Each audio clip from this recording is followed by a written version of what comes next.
Hi friends, praise the Lord. ఈ రోజు మనం జ్ఞానం గురించి మాట్లాడబోతున్నాం. సామెతలు 2వ అధ్యాయం 6వ వచనం.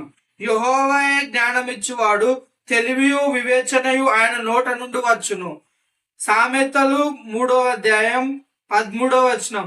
జ్ఞానం సంపాదించువాడు ధన్యుడు, వివేచన కలిగిన నరుడు ధన్యుడు. 14. వెండి సంపాదించుట కంటే జ్ఞానం సంపాదించుట మేలు, అపరంజి సంపాదించుట కంటే జ్ఞాన లాభములు నందుట మేలు. 16. దాని కుడి చేతిలో దీర్ఘాయువును, దాని ఎడమ చేతిలో ధన ఘనతలున్నాయి. ఏ దాని చేతిలో? జ్ఞానం చేతిలో. యెహోవా అనంత జ్ఞాని, యేసుక్రీస్తు అనంత జ్ఞాని, పరిశుద్ధాత్మ అనంత జ్ఞాని.